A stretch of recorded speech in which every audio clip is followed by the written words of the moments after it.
Hi friends, welcome to மிக்சர் லக்ஸன். என்னடா நீ குட்டி பலாக்காய் காமிக்கன்னு பார்க்குறீங்களா? இது தாங்க நம்ம கறி பலாக்காய். இதை வச்சு நான் பிரியாணி தாங்க காமிக்க போகிறேன். இந்த பிரியாணி சூப்பராக இருக்குங்க.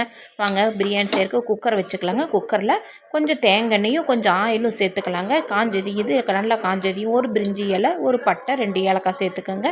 4 பச்சை மிளகா சேர்த்துக்கோங்க. ஒரு பல்லேரி வெங்காயம், பெரிய வெங்காயம் எடுத்து நான் அறுத்து வச்சுருக்கேங்க. அதையும் சேர்த்துக்கோங்க. இந்த வெங்காயம் வந்து நல்லா கோல்டன் ப்ரௌன் கலரில் வரணுங்க.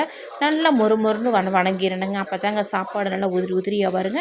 இது நல்லா வணங்கினதையும் நம்ம சின்ன வெங்காயம், இஞ்சி, பூண்டு 3 எடுத்து அரைச்சி வச்சுருக்கோங்க. இது சேர்த்துக்கலாங்க.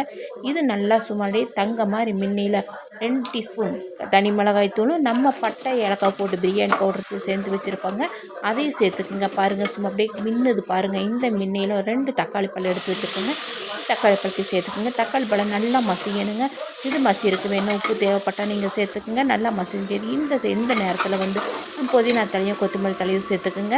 கொஞ்சமாக நெய் சேர்த்துக்குங்க. இந்த பிரியாணிக்கு வந்து நம்ம எலுமிச்சம்பழமும் தயிரும் சேர்க்க வேண்டாங்க. அப்போ தாங்க நல்லாயிருக்கும். இப்போ கறி பலாக்காய் எனக்கு குட்டி கறி பலாக்காய் தான் கிடச்சிதுங்க. நீங்கள் கொஞ்சம் பெருசாக கிடச்சா சேர்த்துக்குங்க.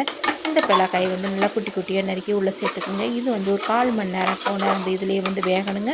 அப்போ தான் நல்லா இருக்குங்க. ஏன்னா நம்ம அரிசி வந்து சீக்கிரம் வெந்துடும். இது வந்து கொஞ்சம் வேகறதுக்கு லேட் ஆகுங்க. நான் 3 டம்ளர் சீரக சம்பா எடுத்துருக்கேங்க. 6 டம்ளர் தண்ணி அளந்து ஊற்றிருக்குங்க. இந்த தண்ணி நல்லா தலை புலந்து கொதிக்கையில் 1/2 மணி நேரம் ஊற வச்ச சீரக சம்பா அரிசியை சேர்த்துக்குங்க. நல்லா சேர்த்துட்டு இது நல்லா ஒரு கொதி வந்ததுக்கப்புறம் தாங்க நம்ம விசில் போட்டு மூடணும். அப்போ தாங்க எல்லாமே நல்லா கலங்குங்க. தேவையான அளவு உப்பு சேர்த்துக்குங்க. உப்பு சேர்க்கையில் உங்களுக்கு காமிக்காமல் விட்டுட்டுங்க. நீங்களும் உப்பு சேர்த்துக்குங்க. உப்பு சேர்த்திட்டு பார்த்துட்டு நம்ம விசில் போட்டு ஒரே விசில் விடுங்க. ஒரே விசில் விட்டு விசில் வந்ததுக்கப்புறம் மறுபடியும் அடுப்பு சிம்மில் வச்சு ஒரு நல்ல விசில் வராதுக்கு முன்னாடி ஆஃப் பண்ணிடுங்க. அப்போ தாங்க சாப்பாடு நல்லா உதிரியாக இருக்குங்க. பாருங்கள், நம்ம சூப்பரான பிரியாணி ரெடி ஆயிடுச்சுங்க. நீங்களும் செஞ்சு பார்த்துட்டு எப்படி இருக்குன்னு மறக்காமல் கமெண்ட் பண்ணுங்கள்.